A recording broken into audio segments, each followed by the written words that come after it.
96వ కీర్తన 96వ కీర్తన 1వ వచనం చదవండి. యెహోవా మీద కొత్త కీర్తన పాడుడి, సర్వభూజనులారా యెహోవా మీద పాడుడి, యెహోవా మీద పాడుడి, ఆయన నామమును స్తుతించుడి, అనుదినము ఆయన రక్షణ సువార్తను అలాంటి స్తోత్రం చేద్దామా, గట్టి చేద్దామా, చేద్దామా. ఇలా ఇక్కడ మనం లేఖనాలు చూసినప్పుడు ఈ లేఖనంలో కనబడుతున్న మాట భక్తులు చెప్తున్నాడు, యెహోవా మీద కొత్త కీర్తన పాడుడి. ఏం చేయమంటున్నారండి? కొత్త కీర్తన పాడవచ్చు. దేవుడు బిడ్డలారా ఆలోచన పాట లేక అందులో స్తుతి, ఆ పాటలో భక్తుని యొక్క అనుభవం, భక్తుని దేవుడు చేసిన మేలు పిల్లలు భక్తులు ఎవరు పిల్లరా మోషే అక్క అయిన మిరియాము గారు పాట పాడి ఎప్పుడు గొప్ప కార్యం పిల్లల చూసి ఎర్ర సముద్రం పాయలుగా చీల్చబడినప్పుడు పిల్లల మేల్పులలో నీ వంటి వాడేవాడయ్యా, దేవునికి స్తోత్రం హల్లెలూయా అంటూ నీతో సముడు లేడు అంటూ పిల్లరా ఎంతో నాట్యమాడుతూ ఆ పాట పాడి ప్రభు స్తుతించి కొత్త కీర్తన పాడండి, కొత్త కీర్తన పాడండి అంటే ఎవరెవరో రాసుకున్న కీర్తనలు, ఎవరెవరో పిల్లరేమండి పాడుకున్న కీర్తనలు, ఎవరెవరో పిల్లరేమండి పిల్లరేమండి ఆ కీర్తనలు పాడమని కాదు, పాటలు పాడడం తప్పలే ఏమండి ఏమండి. ఇది అయితే ఆత్మీయార్థం ఏంటంటే దేవుని బిడ్డలారా ఆలోచించి నీవు నీ జీవితంలో ప్రభు సన్నిధిలో ఉండి అనేక ఆత్మీయమైన మేలు సాధించా, దేవునికి స్తోత్రంగా ఆ సాధించిన పిల్లల సాక్ష్యమే పిల్లలేండి కొత్త కీర్తన. స్తోత్రం చెప్పండి. ఎంతకాలం ఉన్నా పాత పిల్లలు గొడవలే చెప్తారు, పాత సాక్ష్యమే నేను విగ్రహాన్ని అయ్యేనండి నా కొత్త సాక్ష్యం ఏది అయ్యా, నా జీవితంలో ఉన్న లోపాలన్నింటినీ సమయం చేసుకుని సరి చేసుకున్నాను, లోపాలే మారుమనసుకుంటే నా కుటుంబాన్ని సరి చేసుకున్నానండి, నా బంధువులు సరి చేసుకున్నాను, నేను నా యొక్క చుట్టాలు స్నేహితులందరినీ కూడా మనం తీర్చిదిద్దుకున్నాను, నా పరిసర ప్రాంతంలో ఎక్కడ దైవ వ్యతిరేకమైన కార్యం లేదండి, నేనంతా కూడా దేవునికి అనుకూలంగా ఉన్నానండి, దేవుని తీర్చిదిద్దుకున్నానండి. పిల్లలు ఏం చేయాలి చెప్పండి? పిల్లల కొత్త కీర్తన దేవుని పిల్లలు ఆలోచించి అందరూ దేవునికి స్తోత్రం హల్లెలూయా వెడిసర్వకి స్తోత్రం. ఆయన ఆరాధనకి పిల్లలేమండి, ఆరాధనకి పిల్లలు గుళ్ళోకి వెళ్ళారు, వెళ్ళి పిల్లలు ఆరాధన గుళ్ళోకి వెళ్ళి పిల్లలు ఇంటికి వచ్చేసరికి దేవుని బిడ్డలను ఆలోచించి పక్కింటుడికి ఈకి గొడవ ఉండొచ్చు. ఏముందండి? ఆ పక్కింటుడు పిల్లలు చూసి తిడతాడు, ఏదో మొత్తం మీద గొడవ చప్పుడు పిల్లలు అన్నాడు, బైబుల్ చేతిలో ఉంది కాబట్టి బతుకుకోలే చంపేతరా నేను అని చేస్తాడు. ఎవరాడు? బైబిల్ చేతుల్లో ఉంది కాబట్టి బతుకుకోలేకపోతే నేను ఏం చేతులు చంపేతరా అన్నాడు. దేవుని బిడ్డలను ఆలోచించి సో బైబిల్ చేతుల్లో ఉంది కాబట్టి ఆ మాట కూడా ఏమంటారు పిల్లలు భూతు మాట ఏమంటారు కూడా పిల్లలు ఆలోచన రాదు. ఇక బైబిల్ బైబిల్ మళ్ళీ పక్కన పెట్టడమే, బైబిల్ చేత అంటే ఇంకా నీలో అలంకరణ లేదు. దేవునికి స్తోత్రం కలుగుతుందా? లేఖనం చెప్తుంది పరిశుద్ధ అలంకరణ ధరించుకుని యెహోవాకు నమస్కారం చేయండి. ఎలా పడితే అలా కాదు నమస్కారం, ఎలా పడితే అలా చేతులు ఎత్తేస్తే పిల్లలు కుదరదు. ఎలా చేయాలి? పరిశుద్ధ అనగా ఆత్మీయమైన జీవితం, ఆత్మీయమైన పోరాటంతో ఆత్మ సంబంధమైన పిల్లల విధముగా దేవుని బిడ్డలను ఆలోచించి ఆత్మీయ పోరాటమే కానీ ప్రార్థనా పోరాటమే కానీ శారీరక పిల్లలు దూషణలు పుస్తకాలలో పిల్లలండి కాదు. దేవుని బిడ్డలను ఆలోచన సతాను పిల్లలు లేని వారు జాగ్రత్తగా ఆలోచించి మనం ఏం చేయాలి? జాగరూకతతో పిల్లరా ఏమండి పరిశుద్ధతకు పాముల వలె వివేకులు పావుల వలె నిష్కపటులైనవి ఈ పోరాటంలో దేవునికి స్తోత్రం హల్లెలూయా. కాబట్టి ఈ పిల్లరా ఆత్మీయ జీవితంలో పిల్లరా మనం పెంపొందింప చేసుకుంటూ ఉండాలి. మన ప్రవర్తన మన విధానములన్నీ కూడా ఉన్నతంగా ఉండాలి. అందుకే పిల్లల సంఘాన్ని పావురంతో పోల్చారు ప్రభువారు. పావురం ఏం చేస్తుంది? అది చాలా చూడడానికి ఎంత అందంగా ఉంటుంది, దాని స్వరం ఎంత మధురంగా ఉంటుంది. అది పిల్లల్ని ఎలా రోతంలో అది నివసిస్తుందంటే చక్కటి పిల్లలు గూడు కట్టుకున్న అందులో పిల్లలు ఏం చేస్తారు చెప్పండి? చక్కగా పిల్ల నివాసం చేస్తే స్తోత్రం చెప్తామా? గట్టిగా చెబుదామా? మరోసారి చెబుదామా? మరి అలాగ చేసినప్పుడు మనం ఏం చేయాలి? అలా జాగ్రత్తగా దేవుని వీళ్ళు ఆలోచించి మనము ఎవరమండి? పిల్లలేమండి? ఆయన పిల్ల భావంతో పోల్చబడ్డాను కనుక అంత అందంగా పిల్లలేండి పని ఏదైనా సరే, అంటే చక్కగా మాటలు ఏదైనా సరే మర్యాదగా ఉప్పు వేసినట్టుగా సమాధానకరంగా ఎలా ఉండాలండి? సమాధానకరం. దేవునికి స్తోత్రం కలిగినగా హల్లెలూయా. నిండు స్థానానికి స్తోత్రం. పిల్లలు కొంతమంది బీపీని చెప్పించి ఎక్కువ మాటలు ఏమండి మాట్లాడుకుంటారు. ఏం మాట్లాడతారో ఉండదు, ఏం చేస్తారో ఉండదు. దేవుడు పిల్లలు ఆలోచన చేయండి పిల్లల. పిల్లల ఇంకెంతకున్నా ఎంతకాలం ఇంకా బ్రతుకు భ్రష్టుల కింద పిల్లలండి. కానీ పిల్లల కొంతమంది అయితే పిల్లలు ఏమండి సహనము ఓర్పు నేర్పుతో చక్కగా ఎవరమ్మే నాబాలు భార్య అబీగయీలు ఎంత చక్కగా పిల్లలండి ఒక కుటుంబాన్ని కాపాడుకుంది. దేవుని వీళ్ళని ఆలోచించి చక్కగా పిల్లలండి కుటుంబాన్ని అలా దేవుని ఎంత చక్కగా మాట్లాడింది. దేవుడు అది కాదు నా ఏలినవాడా, దేవునికి స్తోత్రం, అది కాదు దైవజనుడా, ఎంత చక్కగా మాట. దేవుని వీళ్ళని ఆలోచించి సమాధానకరమైన మాట.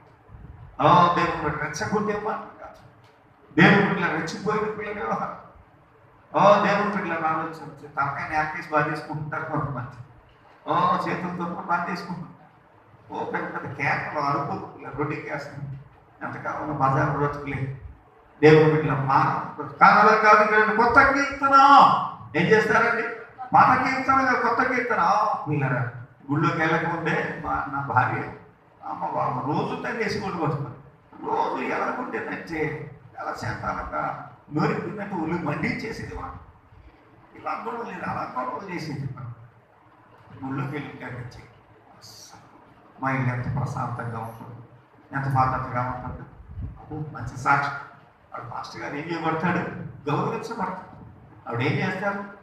పిల్లరా ఇంట్లో పిల్లలు సరే సమాధానం మాస్టర్ గారిని చూడగానే ఆ ఊరు వారందరూ లేచి నిలబడి నమస్కారం. ఎందుకంటే ఎంత చక్కగా తెలుసు మనం ఏం తింటున్నామా, ఏమంటున్నా, ఏం పిల్లలంటే ఏ స్థానంలో ఉంటున్నాం, మన ప్రవర్తన దాన్ని బట్టి దేవుడు మహిమపరచబడతాడు. దయచేసి పిల్లలు గౌరవించబడతాడు, సంఘం హెచ్చించబడతాడు. దేవునికి స్తోత్రం. హల్లెలూయా. లేఖనంలో చెప్పబడుతున్న మాటలు చూస్తే చాలా పిల్లల విషయాలు ఉన్నాయి. చూడండి దేవుని బిడ్డల ఆలోచన చేతుల్లో 12వ వచనంలో ఉండి పొలమును దాని యందు గల సర్వమును యెహోవా సన్నిధిని ప్రదర్శించునుగాక, వనవృక్షములు నీవు ఉత్సాహధ్వని చేయి. దేవునికి స్తోత్రం. హల్లెలూయా. పొలమును దాని యందున్న దాని యందు గల సర్వమును యెహోవా సన్నిధిని దాని యందు గల సర్వమును దేవుని బిడ్డలను ఆలోచించి ఏమండి వృక్షములను వనవృక్షములన్నీ ఉత్సాహధ్వని చేయగాక. ఏమంటే మాకు ఏంటి చేయటం ఎందుకు చేస్తారు? చూడండి మీకు మాట ఎప్పుడు మర్చిపో. అబ్రహాము గారి యొక్క పరిదంతా కూడా పశువులు కూడా ఒట్టెలు కూడా ఏం చేశాయి? మోకరించి అందరు విన్నారు. మోకరించి ప్రార్థన చేశాయి. అన్ని మోకరించి ప్రార్థన. దేవుని బిడ్డలారా ఒంటి మీద డ్రెస్ కూడా పిల్లలు దేవుని స్తుతిస్తారు. ఇవి కూడా పిల్లలు ఏం చేయలేవు? హర్షించాలి. దేని బట్టి? నేను బట్టి. నీ ఉన్న ఇల్లు పిల్లలు హర్షించాలి. నువ్వు తిరిగే పిల్లల ప్రదేశం పిల్లలు హర్షించాలి. నిన్ను బట్టి అందరు కూడా ఏం చేయాలి చెప్పండి? నీకున్న ఆస్తి అంతా కూడా హర్షించాలి, సంతోషించాలి, ఆనందించాలి.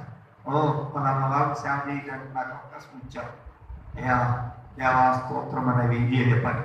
హర్షించాలి. జాగ్రత్తగా ఆలోచించాలి. ఏం చేయాలండి? హర్షించాలి, సంతోషించాలి, ఆనందించాలి. దేవుడు పెట్టారు. సొదొమ గొమొర్రా ఏమిటి గురించి ప్రభు చెప్పాడు. దాని గురించి నా సన్నిధికి వచ్చిన మొర నిజమా కాదా నేను ఇది చూస్తాను అన్నాడు. ఎవరన్నాడండి? నేను స్వయంగా చూడటానికి వెళ్తాను అన్నాడు. ఏమండి ఎవరు పెట్టారు మొర్ర ఆయనకి?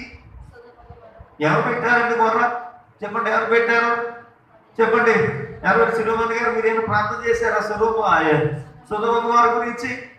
లేదే. కర్ణకుమారి గారు మీరేమైనా ప్రార్థన చేశారా? లేదు. మరి ఇలా ఎవరు పెట్టారు ఆయన సన్నిధికి మొర్ర? ఏమంటే అబ్రహాం గారితో మాట్లాడినప్పుడు పట్టుమని 10 మంది కూడా నీతిమంతులు లేరు. పట్టుమని 10 మంది నీతిమంతులు లేరు. 5 వరకు దిగిపోయినా కానీ పిల్లలేవండి లాభం లేదు. అయితే మరి ఎవరు పెట్టారో ఆయన సన్నిధి మొదలుపెట్టి అక్కడ ఉన్న సృష్టి అంతా కూడా ఏమేంటి చెప్పండి, ఏమేమి మొరపెట్టాయి చెప్పండి, చెప్పండి ఏమేమి మొరపెట్టాయి? ఆ పశుపక్షాదులేమి, ఆ భూమి ఏమి, ఆ యొక్క చెట్లు ఏమి, అంతా పిల్లలు యశప్రభు చెప్పారు కదా, వాడు 100 గొర్రెలు ఉండగా ఒక గొర్రె తెచ్చిపోతే 99 విడిచిపెట్టి దానికోసం వెళ్ళాడు. ఈ 99 ఎవరు, 100 ఎవరు అని అంటే ఈ 100 కూడా తప్పిపోయినా మనిషి మానవజాతి మిగతా అన్ని కూడా ఇదిగో 99 పిల్లలు. ఈ సృష్టి అంతా కూడా, ఈ సృష్టి అంతా ఆయన మాట్లాడుతుంది, ఆయనకు లోబడుతుంది. ఆకాశము, భూమి, సముద్రం, వాటి ఉన్న సర్వం ఆయన పిల్లలు ఏం చేస్తే ఆయన మాట వింటున్నాయి. పరలోకం, దేవదూతలు అందరూ కూడా ఆయన మాట్లాడుతున్నారు, లోబడుతారు, భయపడుతున్నారు, ఆయన చెప్పినట్టుగా చేస్తున్నారు. చేయనవాడు మర్చిపోయి దేవుడు ఇట్లా ఆలోచన వచ్చి ఆ ప్రదేశము చేయగలక నేను పరిచయం చేయి ఎలాంటి మనుషులు కాదు ఆస్తి ఉండదు. ఓ దేవుడు బిడ్డల ఆలోచించి ఇక చివరికి ఇల్లు కూడా అసహించుకో ఇలాంటి పరిగమాలు పరిచయం నేడనేమో దేవుడు బిడ్డల ఆలోచించి అలా అసహించుకుని పిల్లల పరిస్థితి మనలో ఉండదు. ఆవిడను సంతోషించి ప్రేమించి అయ్యా ఈ ఇంటికి కుటుంబానికి 1000 తరాల వరకు కూడా నేను సేవ చేయాలయ్యా అని ఇష్టపడి ఆయన దగ్గర అనుమతి తీసుకుని ఆయన ప్రార్థన చేసి ఆయన అడిగి నిన్ను వచ్చి ఏం చేయాలి, భరించాలి. నువ్వు వాటిని అడగడం కాదు, నచ్చి నీకు పరిచయం చేయాలి. ఎందుకంటే నువ్వు ప్రభు పరిచయం చేస్తే నీకు పరిచయం చేయడానికి అన్నీ వస్తాయి. దేవుడు వీటిలాగా ఆలోచించి ప్రభు చెప్పారు ఇశ్రాయేలీయులకు ఏమన్నారు, కొత్తది వచ్చినా కానీ పాతది ఇంకా మిగిలి ఉంటుంది, కొత్త దాన్ని వచ్చినా కానీ ఏమంటుంది పాతది ఇంకా ఇంకా మిగిలి ఉంటుంది. కారణం ఏంటి, చూడడానికి ఇష్టపడదా. దేవుడు పెట్టారు అందరూ దేవుడికి ఇస్తాం. హల్లెలూయా. 2 స్థాయికి ఇస్తుంటారు. రోజు దేవుడు బిడ్డలాగా కొన్నిసార్లు ఈ ఏడాదిలోనే అల్లుడి గారిని పిల్లలు కానీ పాపన పిల్లల పసికిస్తాను పిల్లలు ఆటోలేదు. నేనేదో పనులు చూసుకుని ఇక్కడ వెళ్దాం అనుకుంటూ పిల్లలు పిల్లలో ఫోన్ వచ్చింది, మనసు పడిపోయింది, పడిపోయిందిగా చాలా బాగా సంక్రమించితో పోతే అదైతే మన దగ్గరికి వస్తుంది. దేవుడు కూడా వెనువేంటో ఆయన పిల్లల ఆ మంటకట్ట వస్తే ఆ 3 పిల్లల మనసు తీసుకుని ఆ ఫోన్ నెంబర్ గట్టా తీసుకుని ఫోన్ చేస్తే అందరూ వాళ్ళు మా దేవుడి పిల్లలు తీసుకుని అందరూ 3000 రూపాయలు పిల్లలు క్యాష్ ఆ యొక్క కార్డులు అన్నీ కూడా అన్నీ చూసి తెచ్చేసారు. దేవుడు నిజం అది పోలే, ఎందుకు అవి మాతో ఉండాలని పిల్లలు కోరుకున్నాయి. స్తోత్రం చెప్తాను, అన్నితో ఉండాలి. దాన్ని ఏ అపవిత్రత కూడా వాడదు, అది ఏ పిల్లల అన్యాయానికి అక్రమానికి నువ్వు వాడకుండా మంచికే నీ ఆలోచన, నీ చూపులు, నీ యొక్క చెవులు, నీ నోరు, నీ ధనం, నీ సర్వం కూడా దేవుడు నీతికి వాడటానికి ప్రయత్నం చేయి. అవి నీతితో ఉండటం నీ ఆరోగ్యం కూడా నీతో ఉంటాయి. నిత్యం ప్రయత్నం దేవుడికి ఇస్తాం. 2 స్థలాలకి ఇస్తాం. హల్లెలూయా. 2 స్థలాలకి ఇస్తాం. మధ్య పిల్లలు పాస్టర్ గారు గురించి ఇంకొక ఆయన సాక్షి, అయ్యా పాస్టర్ గారు అందరికీ కరోనా వచ్చేసింది. ఏమైందండి, అందరికీ కరోనా వచ్చేసింది. ఇంట్లో మొత్తం కూతురు కొడుకు ఇద్దరికి, కోడళ్ళకి, పాస్టర్ గారికి, పాస్టర్ గారు. అప్పటికే పాస్టర్ గారు బీపీతో షుగర్తో బాధపడుతుంది, మంచం మీద ఉంది. దానికి తోడు ఈ కరోనా వచ్చింది. వీళ్ళందరికీ కరోనా వచ్చేసింది. ఆమె వెళ్ళిపోయింది, అయిపోయి హార్ట్ అటాక్ వచ్చి చచ్చిపోయింది. ఆమె తీసుకువెళ్ళటానికి ఎవరు రాలేదు. తలుపులకి పిల్లలకి ఇంటికి చీలేసేసారు. వాళ్ళ ఇంట్లోంచి బయటికి రావడానికి వీల్లేదు. ఇప్పుడు చచ్చిపోయిన సమాన్ ఎవరు తీసుకెళ్తారు? దేవుడు పెట్టిన ఆలోచించి అక్కడ ఉన్న లూదన సంఘ వాళ్ళు తెగించయ్యి ఇలా మాస్టర్ గారు మొత్తం గ్లౌజులు పిల్లలు తీసుకెళ్ళి సమాధి చేసి దేవుని పిల్లలు ఆలోచించి వాళ్ళ గురించి డబ్బు కోసం నమ్మిన సత్యాన్ని విడిచిపెట్టి వేరే దాంట్లో మారిపోయాయి. డబ్బు కోసం మారిపోయినట్టు చూడకుండా ఇది సత్యం అంటే అంటాం అవుతుంది. కానీ మిగతా మీరు కూడా వచ్చేది అని చేసి దేవుడు బిడ్డలను ఆలోచించి ఈరోజు ఏది సత్యం? నీ ఆస్తి నేను కాపాడి లేదే దేవుడు బిడ్డలు వెలివేసి పెట్టిన పరిస్థితి.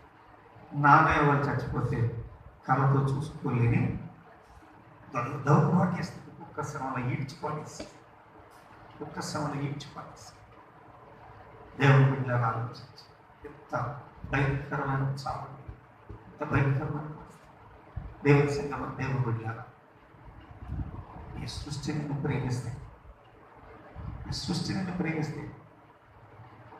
ఆ పరిస్థితి నీకు ఉండదు. ఈ సృష్టి నిన్ను ప్రేమించాలి అనంటే ప్రభు పరిచర్య చెప్పిన పరిశుద్ధ అలంకరణను ధరించుకుని వాటితో నేను శారీరక అలంకరణ దేవుడు బిడ్డలు కోపం, ఆగ్రహం, దుష్టత్వం, దుర్మార్గత ఇవన్నీ కూడా ఏంటంటే శారీరక. దేవుని బిడ్డ అందరూ దేవునికి ఇస్తాం, నిండి స్థానానికి ఇస్తాం. హల్లెలూయా. దేవుని బిడ్డ కాస్ట్లీ డ్రెస్ దొరుకుతున్నాము, పెద్ద పరిశుద్ధులు పిల్లలు నోరితే పిల్లలు తెరవబడిన సమాధి. ఎంత నీచమైన స్థితి. దేవుని బిడ్డ గొడవల మనిషి రకరకాలైన నీచ స్థితి. కారణం ఏంటి? సమాధి కనబడని సమాధి, తెరవబడిన సమాధి. ఆ తెరవబడితేనే అని తీస్తేనే దాని సంగతి దానిలో ఉన్న పిల్లలు దేవుడు బిడ్డలు ఆలోచించి ఈ ఎంతకాలం ఉన్న పిల్లలు ఎంత సాక్షిగా ఇప్పుడు సాక్ష్యం ఏంటి? మారి ప్రభులకు వచ్చి నువ్వు సాధించిందేంటి? 4 డబ్బులు కాదు సాధించి 4 డబ్బులు 4 వెతుకులు తెస్తున్నావా? పరిశుద్ధ అలంకరణ కలిగి ఉన్నావా? స్తోత్రం చెప్తావా? పరిశుద్ధ అలంకరణ ఏ అలంకరణ అండి? పరిశుద్ధ అలంకరణతోనే ఉంటే అన్ని నీకు పరిచయం చేయడానికి నీ ఎందుకు రావడానికి ప్రభువు సెలవులు ఉంటాయి. స్తోత్రం చేద్దాం. హల్లెలూయా. దేవుని బిడ్డలను ఆలోచించు. ఏమండి ఎవరు సాయం చేస్తారా అని పిల్లలు ఎదురు చూడాల్సిన పరిస్థితి. దేవుని బిడ్డలను ఆలోచించి పిల్లలు మనం పిల్లలు ఎదుటి వాళ్ళకు సాయం చేసేస్తాం. దేవుని బిడ్డలను ఆలోచన ఒక చేత పిల్లల పిల్లల చేర్పించుకునే పరిస్థితి. ఒక్కరికి తీర్పు చెప్పే పిల్లల ఒక గొప్ప సమాధానం, ఒక నెమ్మది మన జీవితాల్లో మనం కలిగి ఉండగలుగుతాం. దేవుడికి ఇస్తాం. హల్లెలూయా. రెండు స్థలానికి ఇస్తాం. ఎడిగా దేవుడికి ఇస్తాం. దేవుడి సిద్ధమా దేవుడి కొత్త కీర్తన పాడను సిద్ధపడాలి. పాట పాడడానికి రోజు ఆరాధన పాటించావా లేదా? పాట పాడకపోతే ఇక్కడ ఏమప్పుడు లేదండి, నష్టమైనా ఉందా? ఈ పాట కాదు పాడాల్సి. ఇదిగో లక్షణం అనే పాట ఏదో పరిశుద్ధ ధరించుకుని పరిశుద్ధ ఉన్నాయా? ధరిస్తున్నామా? ఏం చేస్తున్నామండి? దేవుడి సన్నిధిలో ఏమడుగుతున్నామండి? ఆయన్ని ఏం కోరుతున్నామండి? దేవుడు బిడ్డలయ్యో నేను ప్రభుత్వం నేను ఎదువాళ్ళు ఎక్కిరించే స్థితిలో నా ప్రభుకి అవమానం తెచ్చే కదా నేను నా జీవితం జాగ్రత్తగానే సాగిపో అని నిత్యము ప్రయత్నం చేస్తుంది. దేవుడి సన్నిధిలో నువ్వు పిల్లలు ఏమంటే ఆదరించబడతావు, దీవించబడతావు. దేవుడే తగిన కాలం తగిన విధంగా కార్యం చేసి తన నామాన్ని మహిమపరచుకునే దేవుడే. దేవుడికి స్తోత్రం. హల్లెలూయా. ఆయన కార్యములు కంటికి కనపడము, చెవికి వినపడము, హృదయానికి గోచరంగా దేవుడి బిడ్డల రాలేదు. అందరూ దేవుడికి స్తోత్రం. దేవుడి బిడ్డల రాలేదు. మన ఇంటి దగ్గర పిల్లలు ఏమంటే పక్కలు పిల్లలు కట్టుకుంటారు. వాళ్ళు అసలు స్థానాన్ని విడిచిపెట్టి మన దాంట్లోకి వచ్చి పిల్లలు మన దాంట్లోనే మన స్థానాన్ని ఆక్రమించి చేయాలని చేసి పిల్లలు వాళ్ళకి భేదాలు వచ్చి చివరికి వచ్చేసరికి మన స్థలం వదిలేసి పట్టుకెళ్ళాము. అయితే ఇప్పుడు లేదండి అలా పెట్టి ఇప్పుడు లేదండి వాళ్ళు తీర్పు చెప్పారు. అల్లు ఇప్పుడు తీర్పు చెప్పారు. తను మరలా అయినాక ఇప్పుడు లేదా పాత పోసేటప్పుడు మరలా మన దాంట్లో ఒక 6 రోజుల లోపలికి వచ్చి మళ్ళా లోపలికి వచ్చి కేక వేసి నిజంగా ఇప్పుడు చూడాలి టైంకి వచ్చాయి. మరి మాట్లాడితే ఇంటారు ఎలా ఎక్కడుకున్నాను రకాలు ఏం మాట్లాడు సైలెంట్గా ఊరుకు ప్రార్థన చేశాను. సకాలానికి వచ్చాడు వచ్చి వాళ్ళ స్థలానికి అంతవరకు వేసుకుంటాను ఎదురు రావడానికి లేదు. దేవునికి ఇస్తాం దేవుని బిడ్డలు ఆలోచించి తగిన కాలం తగిన విధంగా ఆయన ఏం చేస్తాడు మన ఇట్లా కార్యం చేస్తే దేవుడి స్తోత్రం చెప్తాం. హల్లెలూయా. కనుక పిల్లగా మనది మనం కోరుకోవాలి. ఏం చేయాలండి? మనది ఈ లోకంలో కోరుకో దాన్ని మనం కోరుకుని దేవుడు విడిచిపెట్టి పరిగెత్తి ఎందుకు పనికిరావు. అది పిల్లలు కోరుకుని మన వెనకాల పరిగెత్తుకురావు. స్తోత్రం చెప్తాం. హల్లెలూయా. ఎక్కడ చెప్పింది ఏమంటే నీ పాద ధూళి నాకుతాను. స్తోత్రం చేద్దామా? ఏం చేస్తాను? నీ పాదముల ధూళి. ఇశ్రాయేలీయుని చుట్టుపక్కల ఉన్న దేశస్తులు ఏం చేశారంటే అయ్యా చాలా గొప్ప వారి జ్ఞానబుద్ధి చాలా ఉంటుంది. 2 బాబయ్య మా దేశం వాడికి ఎట్టండి అయ్యా మా ఇంట్లో వాడికి ఎట్టండి కాకుంటే పెద్ద మనుషుల్లో వెళ్ళిపో కూర్చొని ఈ కూర్చున్న వాళ్ళకి ఏం చేశారు? ఆ పలారాన్ని పలారాలు తీసుకొచ్చి పిల్లలు పెడితే పిల్లలు తినేసి ఇంటికి మా సంబరాలకి చూడండి మా జంబరాలకి చూడండి అంటే పెద్ద మనుషులకు వెళ్ళిపో. సరే పెద్ద మనుషులకు వెళ్ళారు. సరిహద్దు దాటకూడదు. ఇదంతా ఈ స్థానం ఎవరు ఇచ్చారో దేవుడు ఇచ్చాడు. మనుషులు ఇవ్వాలి. స్తోత్రం చూద్దామా? హల్లెలూయా. ఎవరు ఇచ్చారండి? చిన్న ఎవరు ఇచ్చారు? దేవుడు వల్ల కలిగేది మనుషుల వల్ల కలిగేది కాదు. మరి మనుషుల వల్ల కలిగేది కాదు. దేవుడు ఇచ్చేటప్పుడు దేవుడు జాగ్రత్త పడుతూ ఉంటాం. ఆయన చెప్పినట్టుగా జాగ్రత్తగా మనం ఉంటే పిల్లలా ఇంకా ఈ స్థానం అధికమవుతూ ఉంటుంది. కానీ ఎక్కడ అవసరం పిల్లల అనేకులు మనం పిల్లలు వాళ్ళు ప్రేమించే వారిని ప్రభు వైపు సత్య వైపు నడిపించాలి. కానీ మనం అటువైపు తిరిగిపోకూడదండి. చాలా మంది పిల్లలు ఊళ్ళోకి వచ్చిన తర్వాత 4 ఏళ్ళలోకి వెళ్ళిన తర్వాత ఇంకా అంతే మాస్టర్ గారికి బోధిస్తారు ప్రారంభిస్తారు. పాటర్ గారు రాజు మీరు మాకు బోధిస్తే మీరు ఎందుకు ఇక్కడికి రావటం? ఇంత మీకు ప్రయాసం దేనికి?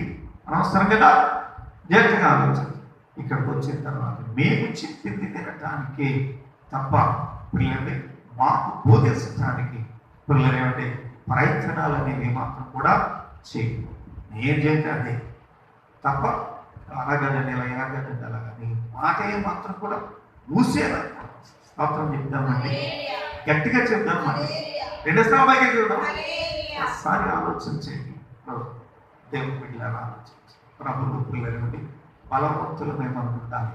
పిల్లల పరిశుద్ధవంకరణ చేత పిల్లలు ఆ పిల్లలు ఏవేమి లక్షణాలు నీలో ఉన్న చెడు లక్షణం పూర్వం నుంచి వస్తున్నా ఆ విగ్రహాల సంబంధం ఆ చెడు సంబంధితమైన ఆ యొక్క అపరాధ సంబంధితమైన లక్షణాలన్నీ తొలగించుకుంటే ఎందుకు నువ్వు సంతోషి ప్రభు ఆయన నేను జయించాను.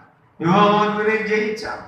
ఇగో ఇవన్నీ బాధలు నా కుటుంబంలో అపవిత్రత లేదు. నా కుటుంబంలో ఏమాత్రం కూడా పిల్లరా దైవ వ్యతిరేకమైన కార్యాలయం అన్ని పిల్లలు సంతోషిస్తూ పిల్లలు ఏం చేయలేకపోతుంది.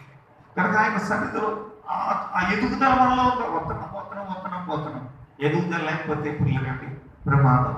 సత్యం విడిచిపెట్టి పిల్ల మనం వెళ్ళిపోతే పిల్లలండి దానికి దేవుడు మార్చుడు కాదు. పిల్లలు సత్యంలో నిలిస్తే నీ చుట్టూ పిల్ల కంచి ఉంటుంది. నువ్వు సత్యంలో నిలిస్తే ఏ ఒక్క చెడు నీ పరిసర ప్రాంతం రాదు. ఏ తెగులు నీ గుడారం సమీపించదు. దేవునికి స్తోత్రం. 2 స్థానాలకి దేవుని స్తోత్రం. హల్లెలూయా. కాబట్టి ఆయన సన్నిధిలో పిల్లల పరిశుద్ధవంకరణకై మనం ఎల్లప్పుడూ కూడా ఏం చేయబడి ప్రయత్నం చేయాలి. జాగ్రత్తగా ఆలోచించండి. అందరూ దేవునికి స్తోత్రం. హల్లెలూయా. పిల్లల దేవుని సన్నిధిలో పిల్లల మనం ఈ శారీరక అలంకరణ మీద మనసు పెట్టకూడదండి. ఆత్మీయ అలంకరణ మీద కోపం వచ్చినా ఏ పరిస్థితి అయినా సరే ప్రభువా నీవే హెచ్చించబడాలి, నేను తగ్గాలి. ఇదేమడాలి? నువ్వు హెచ్చించబడాలి, నేను తగ్గాలి. అంతేగాని నేను వెనకేసి బాధేసే పిల్లలండి స్థితి నాలో ఉండకూడదు. నేను కింద వదిలేసే పరిస్థితి నాలో ఉండకూడదు. పిల్లల ప్రభుత్వాన్ని మనం సిద్ధపడాలి.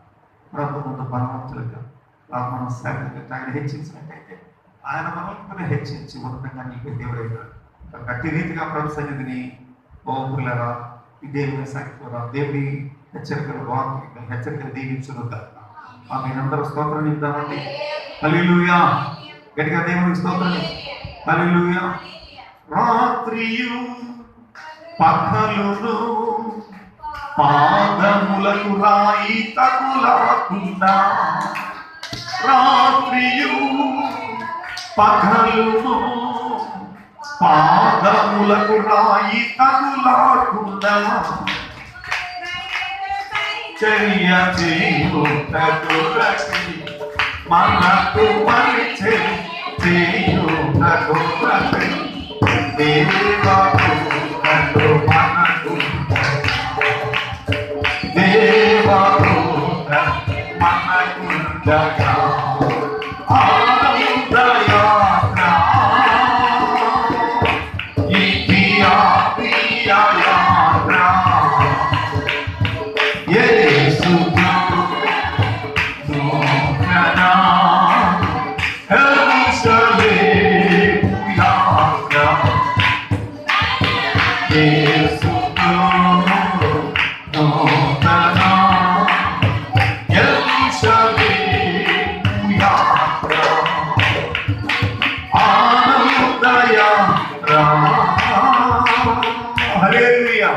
మంచిది. సమాలోచన గారు వచ్చి వాక్యాన్ని అందిస్తారు.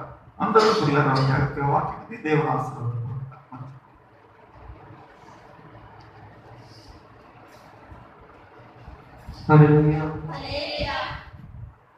మంచిది. దేవుడు వాక్యం ధ్యానం యెహెజ్కేలు గ్రంథము 33వ అధ్యాయం 10వ వచనం చదవండి. యెహెజ్కేలు గ్రంథము 33వ అధ్యాయం 10వ వచనం. నరపుత్రుడా, ఇశ్రాయేలీయులకు ఈ మాట ప్రకటింపుము, మా పాప దోషములు మా మీద పడి ఉన్నవి, వాటి వలన మేము క్షీణించుచున్నాము. మన మెట్లు బ్రతుకుదుమని మీరు చెప్పుకొను మాట నిజమే. చాలండి. హల్లెలూయా. మంచిది. కళ్ళు మూసుకుని ప్రార్థన చేసుకుందాం. ఏ కాలేజీ నుంచి దేవుడు మనము దర్శించి మనతో మాట్లాడి మనం బలపరుచున్నట్లుగా ప్రార్థన చేద్దాం. హల్లెలూయా, హల్లెలూయా, హల్లెలూయా, హల్లెలూయా, హల్లెలూయా, హల్లెలూయా, హల్లెలూయా, హల్లెలూయా. అందరికీ దేవుని స్తోత్రం చెల్లించండి. హల్లెలూయా, హల్లెలూయా. ప్రార్థన. సకల ఆశీర్వాదాలకు కారణం పరమ తండ్రి, ఈ పరిశుద్ధమైన నామాన్ని బట్టి నీకే స్తుతులు స్తోత్రాలు. మమ్మల్ని చూసుకుంటున్నాం తండ్రి. గడిచిన వరకు నీ పరిశుద్ధమైన పరిచయం ఇక పర్వతాల ముందు ఇక 4 గంటల తండ్రి ఇక మొదటి ఆలయంలో మేమందరం కూడుకుంటకు మీరు ఎంతగానో సహాయం చేస్తున్నారు. మన బట్టి నీకే స్తోత్రం. నీవు ఇచ్చినటువంటి ఇక సమయాన్ని మేము వ్యక్తపరచుకుంటూ తండ్రి సద్వినియోగపరచుకుని నీవు ఇచ్చేటటువంటి మేలు మేము పొందటకు మీరు సహాయం చేయబడిన తండ్రి. గౌరవ జరిగిన కార్యక్రమంలో మీరు తోడైనారు. ఏ సమయంలో నీకు వాక్యాలకు మేము వెళ్తుండగా నాతో మాతో ప్రతి ఒక్కరితో మీరు మాట్లాడండి. మాకు కావాల్సిన ఆహారం మీరు మాకు అనుగ్రహించబడిన తండ్రి. నీవు మాట్లాడుచుండగా తండ్రి వాక్యం వెతబడుచుండగా నీ యొక్క మాటలు మేము అనుభవించే వారు మాకు తండ్రి. మా యొక్క ఆత్మీయ నేత్రంలో మా యొక్క మనసులు మేము తెరుచుకుని తండ్రి యొక్క సన్నిధిలో మేము ఉండబోటకు మీరే మమ్మల్ని అభిషేకించి నడిపించుకు చూపించబడిన తండ్రి. మాకు కావాల్సిన ధైర్యములు మాకు కావాల్సినటువంటి జీవములు మీరు మాకు అనుగ్రహించి నడిపించి కృప చూపించమని చిన్న ప్రార్థన ప్రారంభం చేసుకుని తీవ్రత్వాలు యేసుక్రీస్తునామములో పరమ తండ్రి. ఆమేన్. హల్లెలూయా, హల్లెలూయా. మంచిది. మనం చదువుకున్నటువంటి లేఖన భాగంలో మనము పరిశీలించినట్లయితే ఇక్కడ ప్రవక్త అయిన యెహెజ్కేలు గారి ద్వారా ప్రభువారు చెప్తున్న అనేకమైన మాటలు ఈ యొక్క గ్రంథంలో మనము చూస్తూ ఉన్నాం. ఈ యొక్క గ్రంథానంతా మనం పరిశీలించినట్లయితే దేవుడు పలికేటటువంటి ప్రతి ఒక్క మాటలోనూ కూడా ఆయన యొక్క ఉద్దేశం ఏంటంటే మరలా ప్రజలు తన ఎదుకు రావాలని, మరలా ప్రజలు కోల్పోయినటువంటి వాటిని సంపాదించుకోవాలని, లేకపోతే మరలా ప్రజలు లేకపోతే ఆది కాండంలో మరణాన్ని చూసినటువంటి మానవులు మరలా బ్రతకాలని, మరలా దేవుని ఎదుకు రావాలని దేవుని యొక్క ఆశ్రయం ఉంటూ ఉన్నది. ఇక యెహెజ్కేలులో దేవుడు ఏ చోట మాట్లాడినా కానీ అదే ఉద్దేశంతో దేవుడు ఏం చేస్తున్నాడంటే మాట్లాడినట్లుగా ఆ యొక్క గ్రంథాలతో మనం పరిశీలనగా చదివినప్పుడు మనకు అర్థమవుతుంది. హల్లెలూయా.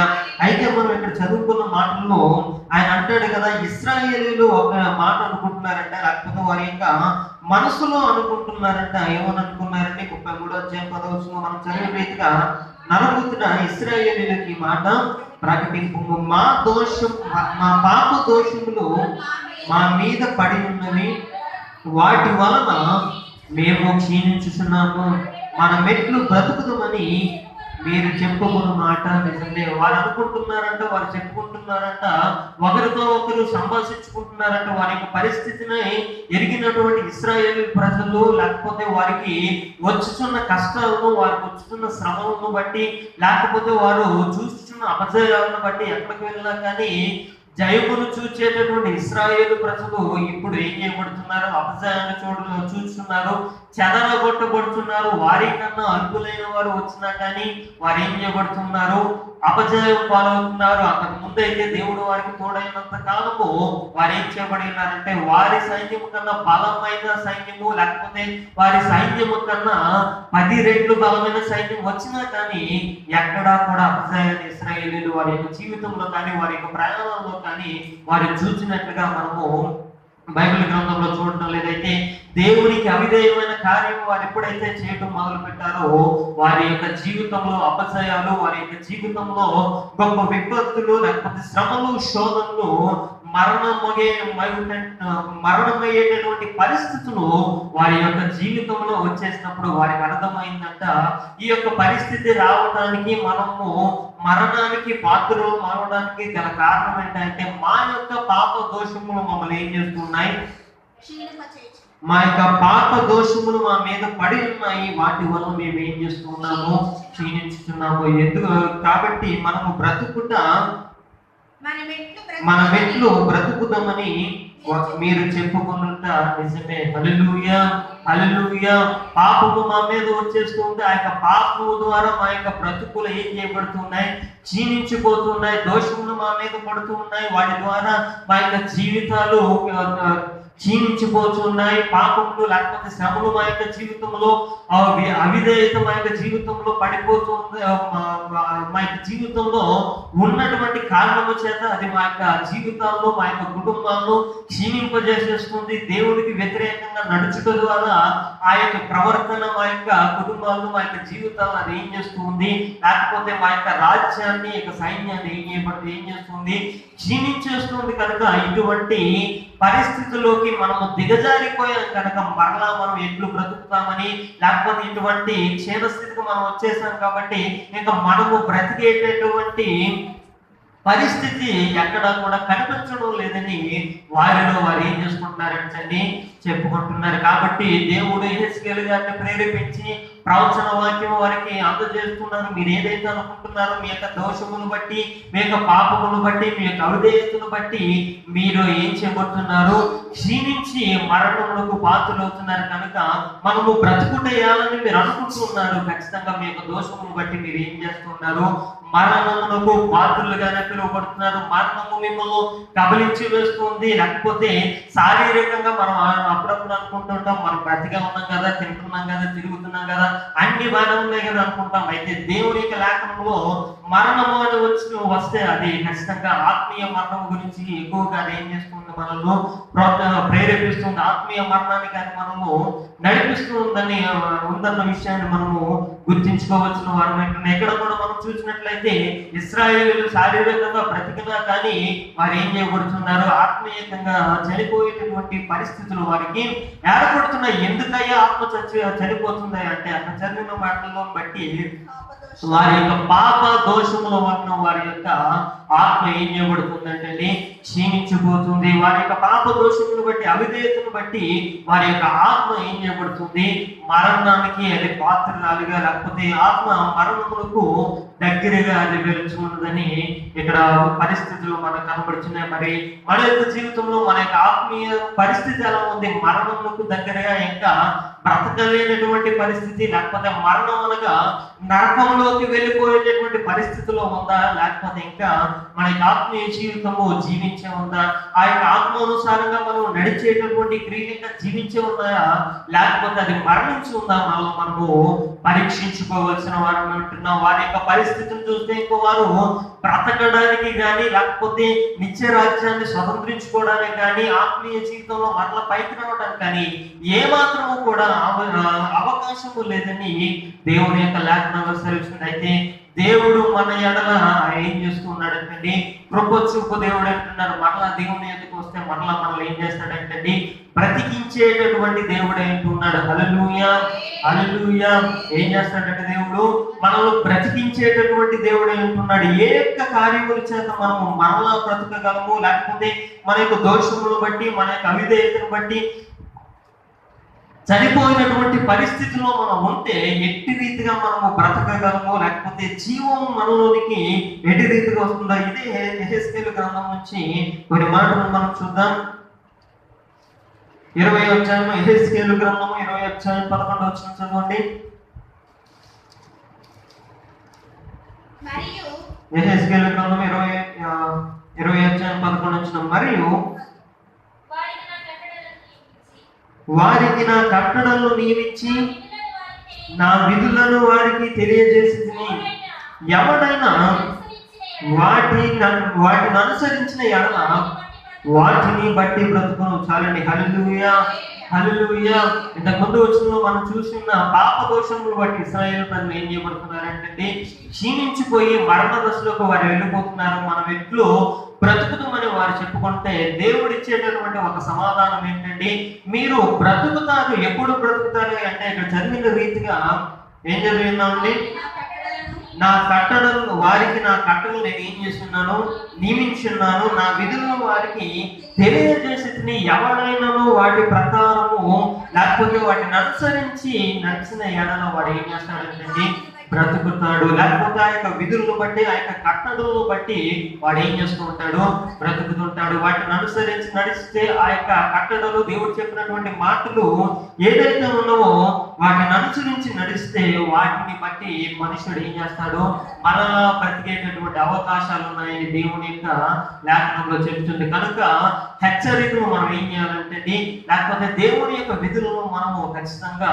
అనుసరించగలిగిన వారినైతే చనిపోయేటటువంటి మరణ దశలో ఉన్నటువంటి మనమును మరలా దేవుడు బ్రతికించేటటువంటి దేవుడు అంటున్నాడు. హల్లెలూయా, హల్లెలూయా. ఈ యొక్క విధులను కానీ, లేకపోతే దేవుడు అనుగ్రహించినటువంటి కట్టడలను కానీ మనము అనుసరించని కారణం చేత మనం ఏం చేయబడుతున్నాం, చనిపోతున్నాం. లేకపోతే మరణములకు పాత్రలమవుతున్నాం. జీవం అనేది మన నుంచి వెడలిపోతుంది. లేకపోతే ఆ యొక్క బ్రతికేటటువంటి అవకాశము మన నుంచి ఏం చేయబడుతుంది, వెళ్ళిపోతుంది. ఆ యొక్క కట్టడలను అనుసరించక అవిధేయత చూపించినటువంటి కారణం చేత అది ఏం చేయబడుతుంది, మరణము మనలో ఏం చేస్తుంది, మన యొక్క ఆత్మీయ జీవితాన్ని చంపేస్తుంది. ఆ యొక్క కట్టడలకు, విధులకు అవిధేయతమైన కారణం చేత అది మనల్ని ఏం చేస్తుంది, మరణములకు తీసుకువెళ్ళిపోతుంది. కనుక మనం ఏం చేయాలంటే, దేవుడు ఏదైతే తెలియపరుచున్నాడో, దేవుడు ఏదైతే విధించున్నాడో ఆ యొక్క కట్టడలను, ఆ యొక్క విధులను మనం ఏం చేయాలంటే అనుసరించి నడుచుకోవాల్సిన వారు వింటున్నాం. అప్పుడు మనం ఏం చేయబడతామంటే బ్రతుకుతాం. మనం రోడ్ల మీద వెళ్తున్నప్పుడు జాగ్రత్త చెప్పేటటువంటి బోర్డులు అనేకమైన ఉంటూ ఉంటాయి. అవునండి కాదండి? మన రోడ్డు మీద వెళ్తూ ఉంటే కొన్ని మెయిన్ రోడ్డు మీద వెళ్తుంటే పక్కన ఏం చేయబడుతుంటది, ప్రమాదకరమైన మలుపు ఉంది, స్లోగా వెళ్తే మీరు ఏం చేస్తారు, ఆ ప్రమాదాన్ని నుంచి గట్టెక్కుతారు. లేకపోతే కొంచెం ఎదరలో, లేకపోతే పలానా మీటర్లు, కొన్ని మీటర్లు ఎదరకు వెళ్తే మీకు ఏం చేయబడుతుంది, స్పీడ్ బ్రేకర్లు వస్తే కనుక ఇప్పటి నుంచే మీరు ఏం చేయాలి, స్లోగా వెళ్తే దాని వల్ల వచ్చేటటువంటి ప్రమాదాన్ని మీరు ఏం చేస్తూ ఉంటారు, అరికట్టవచ్చు. లేకపోతే అక్కడ చిన్న వంతెన ఉంది, ఇంకా కొన్ని ప్రాంతాల్లో ఏముంటుందంటే ఒక వాహనమే వెళ్ళేటటువంటి ఒక చిన్న వంతులు ఉంటాయి. భారీ పెద్ద వాహనాలు ఏమైనా వచ్చినాయి అంటే మళ్ళీ దాన్ని తప్పించుకోవడానికి వీలు లేనటువంటి ఇరుకైన ప్రదేశాలు ఉంటాయి. ఆ ఇరుకైన ప్రదేశాలు ఉన్నప్పుడు కాజులు కొట్టాడతాడు ఏమని, ఆ యొక్క ఇరుకు ప్రదేశం ఉంది కనుక ఇప్పటి నుంచి స్లోగా వెళ్ళండి అని వాడు ఏం చేస్తూ ఉంటాడు, జాగ్రత్తలు రాస్తూ ఉంటాడు. అలాగే అనేకమైన జాగ్రత్తలు రోడ్డు రవాణా వారు ఏం చేస్తూ ఉంటారు, లేకపోతే రోడ్డు మీద ప్రయాణికులకు వారు ఏం చేస్తూ ఉంటారు, తెలియపరుస్తూ ఉంటారు. వాటిని చూసినప్పుడు మనం ఏం చేయాలి, ఆ యొక్క మాటల ప్రకారం మనం వెళ్ళగలిగితే సురక్షితంగా మనం ఏం చేస్తూ ఉంటాం, గమ్యాన్ని చేరుకోగలిగేటటువంటి అవకాశము ఏర్పడుతుంది. ఆడేమి నాకు చెప్పేది, లేకపోతే ఆడి బోర్డు రాసేసినంత మాత్రం నేను చూసుకుని చదువుకుని ఆడి చెప్పినట్టే నేను ఎందుకు వెళ్ళాలి, నా ఇష్టానుసారంగా స్పీడ్గా వెళ్తానంటే వాడి గమ్యాన్ని ఖచ్చితంగా ఏం చేయలేడు, చేరుకోలేడు. ఆ యొక్క ప్రమాదమైన మలుపు ఉంది అన్నప్పుడు వాడు ఏం చేయాలి, ఖచ్చితంగా స్లోగా వెళ్ళాలి. అది కాదని స్పీడ్గా వెళ్తా వాడు ఏం చేస్తాడు, ఎదుట వచ్చేటటువంటి వాహనాలను కంట్రోల్ చేయలేక దానిని గుద్ది మరణించేటటువంటి అవకాశాలు చాలా ఉంటాయి. ఒక్కొక్కరు ఏం చేస్తూ ఉంటారంటే మరణము వారికి కావాల్సింది, కానీ కాళ్ళు చేతులు పడిపోయి బ్రతుకున్నంత కాలము కూడా, లేకపోతే కాళ్ళు చేతులు దెబ్బ తగిలి బ్రతుకున్నంత కాలము కూడా దానితో పాటు బాధపడుతుంటారు. అయితే ఆ యొక్క జాగ్రత్తలు, వాడు చెప్పినటువంటి జాగ్రత్తలు మనం పాటించినప్పుడు మనం ఏం చేస్తామండి, ఖచ్చితంగా గమ్యాన్ని సురక్షితంగా చేరుకోగలిగేటటువంటి అవకాశం ఉంటుంది. కాకినాడ వెళ్ళేటప్పుడు ఇంకా మామిడాడు మీదుగా కాకినాడ వెళ్ళేటప్పుడు ఒక బోర్డు రాసి ఉంటుంది. ఏంటంటే బోర్డు మీద అక్షరాలు రాశారు ఏంటంటే now late never be late. అంటే ఇప్పుడు ఆలస్యంగా వెళ్ళు, పర్వాలేదు, తర్వాత నువ్వేం చేస్తావు, ఆలస్యం కాకుండా ఉంటావు. ఇప్పుడు తొందరగా వెళ్ళాలని చూసావు అనుకో, ఆ తర్వాత మొత్తానికి చేరుకోలేనటువంటి పరిస్థితుల్లో నీవు ఉంటావు. అంటే తొందరగా వెళ్తే ఏం చేస్తాడు, గమ్యం చేరుకోలేని మధ్యలో ఏమవుతుందో ఎవరికి తెలియదు. కనుక ఇప్పుడు ఆలస్యమైనా పర్వాలేదు, కానీ తర్వాత ఆలస్యం కాకుండా నువ్వు చూసుకోమని ఒక బోర్డు రాసి వేయబడుతుంది. ఆ యొక్క ప్రకటనను మనం ఎప్పుడైతే చదివి దాని ప్రకారం మనం వెళ్ళగలుగుతామో అప్పుడు మనం ఏం చేస్తామండి, సురక్షితంగా చేరుకోగలుగుతాం. లేకపోతే కొన్ని విధులు మనము పాటించినప్పుడు హెల్మెట్ పెట్టుకుని వెళ్ళమంటారు. ఆ హెల్మెట్ నాకు బరువు అండి, లేకపోతే అడ్డం అండి, లేకపోతే మోసుకుని వెళ్ళలేమండి, లేకపోతే తల నిప్పండి అని ఏదో ఒక సాకు చెప్పినప్పుడు సాకు చెప్పి పెట్టుకోకుండా వెళ్తే ప్రమాదం మనకు ఖచ్చితంగా వస్తుంది. సురక్షితమైనది మనకు ఉండకుండా ఉంటుంది. కనుక ఆ యొక్క జాగ్రత్తలు ఎప్పుడైతే పాటిస్తామో ఈ యొక్క భూమి మీద సురక్షితంగా ఉంటామో, అలాగే ఆత్మీయ జీవితంలో కూడా మనం బ్రతికి ఉండాలి అంటే దేవుడు చెప్పిన కట్టడలు విధులు ఖచ్చితంగా మనం ఏం చేయాలంటే ఫాలో అవ్వాల్సిన వారిని, లేకపోతే ఆ యొక్క కట్టడలకు విధులకు తగిన ప్రవర్తన మనము జీవించిన వారమైతే మనం ఏం చేస్తామంటే ప్రమాదాలను అరికట్టగలము. హల్లెలూయా, హల్లెలూయా.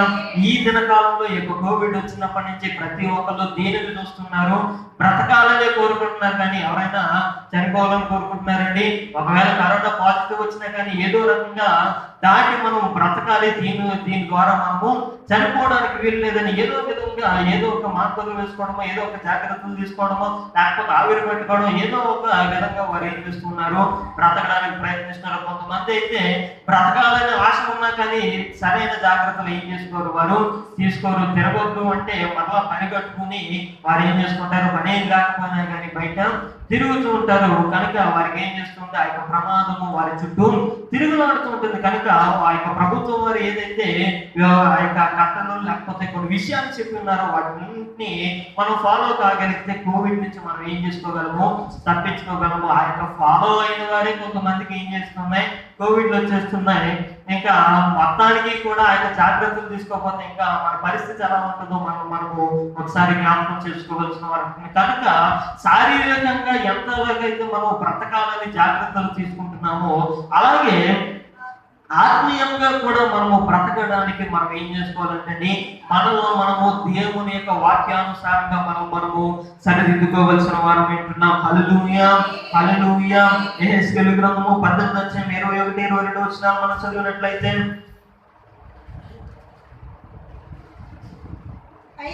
అయితే దుష్టుడు తాను చేసిన పాపములన్నిటిని విడిచి నా కట్టడలన్నిటినీ అనుసరించి నీతిని అనుసరించి న్యాయము జరిగించిన ఎడల అతడు మరణమునందడు,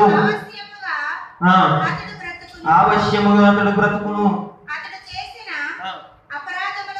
అపరాధములలో ఒకటి జ్ఞాపకములోనికి రాదు.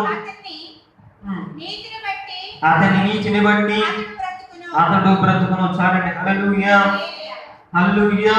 ఏం చేస్తాడంటే మనము బ్రతకాలి అంటే మనం ఏం చేయాలంటే అయితే దుష్టుడు తాను చేసిన పాపములన్నింటినీ విడిచి నా కట్టడలను అనుసరించి నీతిని అనుసరించి న్యాయమును జరిగించిన అతడు మరణమునందుడు ఆవశ్యముగా అతడు ఏం చేస్తాడు? బ్రతుకుతాడు. మనం ఏం చేయాలంటే మన యొక్క దుష్టత్వమును విడిచి, అవిధేయతను విడిచి దేవుని వైపుకు మనం ఏం చేయాలంటే తిరగవలసిన వారు అంటున్నాం. మనము మన యొక్క పాపపు జీవితాన్ని విడిచి దేవుని వైపుకు తిరగవలసిన వారు అంటున్నాం. మనం అవిధేయతను విడిచి దేవుని యొక్క కట్టడలను అనుసరించి నడవవలసిన వారు అంటున్నాం. తద్వారా మనం ఏం చేయమంటే మరణం ఒక ఆవశ్యముగా మనం ఏం చేస్తామంటే బ్రతుకుదుము. మనం ఏం చేస్తామంటే ఆత్మీయతలో మనము స్థిరపడాలి అంటే, బ్రతికి ఉండాలంటే, ఇంకా జీవించాలి అంటే ఖచ్చితంగా మనం ఏం చేయాలంటే మన యొక్క దుష్టత్వమును విడిచి, పాపమును విడిచి దేవుని యొక్క కట్టలను మనం ఏం చేయాలంటే అనుసరించి నీతిగా కూడా మనం ఏం చేయాలంటే నడుచుకోవాలని ఆ యొక్క నీతిని బట్టి మనం ఏం చేస్తామంటే నీతిని బట్టి మనం ఏం చేస్తాము? బ్రతుకుతామని దేవుని యొక్క లేఖనంలో సెలవిస్తుంది. ఆ యొక్క నీతి ఎక్కడి నుంచి వస్తుందా? ఆ యొక్క నీతి అన్నది మనం ఎక్కడి నుంచి నేర్చుకోగలమంటే ఈ యొక్క లోకంలో ఎవరిని పరిశీలించినా కానీ ఆ యొక్క నీతి ఎక్కడ కనబడదు. నడినెత్తి మొదలుకొని అరికాల వరకు కొంచెమైనను స్వస్థత లేకుండా, లేకపోతే కొంచెమైనను నీతి లేకుండా, కొంచెమైనను పరిశుద్ధత లేకుండా, కొంచెమైనను దేవుని అందరి భయభక్తులు లేకుండా ప్రతి ఒక్కరు జీవిస్తున్నారు. అయితే నీతిని మనం అనుసరించాలి అంటే నీతిని అనుసరించినటువంటి, లేకపోతే నీతి కలిగినటువంటి నడవడికలు మనకు ప్రభువారు మాత్రమే ఏం చేస్తున్నారంటే ఈ యొక్క లోకంలో ఆయన జీవించినప్పుడు గొప్ప నడవడికను మనకు చూపించినారు. ఆయన యొక్క మాటల ప్రకారం, ఆ యొక్క నడవడిక ప్రకారము మనం నడవగలిగితే నీతిని మనం ఏం చేయగలమంటే అనుసరించి నడగలము. ఆ దేవుడి ప్రభు వారి యొక్క నడకల ద్వారా నీతి మనకు ఏం చేయబడుతుంది? బోధించబడుతుంది. దేవుడు చూపించినటువంటి, ప్రభు వారు చూపించినటువంటి మార్గము ద్వారా మనకి ఏం చేయబడుతుంది? నీతి వివరించబడుతుంది. ఆయన యొక్క లోకంలో జీవించినటువంటి ఆ యొక్క జీవితాన్ని మనం గమనించినట్లయితే, లేకపోతే ఆయన జీవిత ప్రకారం మనము నడిచినట్లయితే మనము నీతిని అనుసరించి ఏం చేయబడుతున్నాం? నడుచు వారమవుతున్నాం. హల్లెలూయా, హల్లెలూయా. ఎప్పుడైతే రీతిగా పాపమును విడిచి, దుష్టత్వమును విడిచి నీతిగా మనము జీవిస్తామో మనము ఆవశ్యంగా ఏం చేస్తామంటే మరణము కాక బ్రతుకుదామని దేవుడు సెలవిస్తున్నాడు. దేవుడు ఏం చేస్తున్నాడంటే మనం బ్రతకాలి అంటే ఇశ్రాయేలీయులు అనుకుంటున్నారు మనము మన యొక్క దోషమును బట్టి క్షీణించిపోయాం కనుక మనం ఎట్లు బ్రతుకుదామని మీరు అనుకుంటున్నారు కనుక ఇదిగో నా కట్టడలు మీరు అనుసరించగలిగితే మీరు ఏం చేస్తారు? బ్రతుకుతారు. మీ యొక్క పాపము విడిచి, దోషమును విడిచి నా యొద్దకు తిరిగి నీతిని అనుసరించి మీరు నడిచిన అలా మీరు ఏం చేస్తారంటే బ్రతుకుతుందని దేవుడు తన యొక్క మాటల ద్వారా, తన యొక్క ప్రవక్త ద్వారా సెలవిస్తున్నాడు కనుక అటు రీతిగా మనం మన యొక్క జీవితాన్ని కట్టుకోవాల్సిన వారు ఉంటున్నాం. హల్లెలూయా, హల్లెలూయా. ఇదే యెహెజ్కేలు గ్రంథము 3వ అధ్యాయము 16 నుంచి 27 వచ్చిన వరకు మనం చదివినట్లయితే అక్కడ గొప్ప మాట మనకు తెలియపరుస్తుంది. యెహోవా వాక్కు నాకు ప్రత్యక్షమై ఇలా సెలవిచ్చెను. నరపుత్రుడా, ఇశ్రాయేలీయులకు కావలిగా నేను నిన్ను నియమించినాను. కాబట్టి నీవు నా నోటి మాట ఆలకించి నేను చెప్పిన దానిని బట్టి వారిని హెచ్చరిక చేయము. ఆవశ్యముగా నీవు మరణమవుదువని నేను దుర్మార్గుని గూర్చి ఆజ్ఞయగా నీవు అతనిని హెచ్చరిక చేయకయు అతడు జీవించున్నట్లు తన దుర్మార్గతను విడిచిపెట్టవలని వారిని హెచ్చరిక చేయకయు ఉండిన ఎడల ఆ దుర్మార్గుడు తాను చేసిన దోషమును బట్టి మరణమవును గాని అతని రక్తమునకు నిన్ను ఉత్తరివాదిగా ఎంచుదును. అయితే నీవు దుర్మార్గుని హెచ్చరిక చేయగా అతడు తన దుర్మార్గత నుండి, దుష్క్రియల నుండి మరలని ఎడల అతడు తన దోషమును బట్టి మరణమవును గాని నీవు ఆత్మను తప్పించుకొందువు.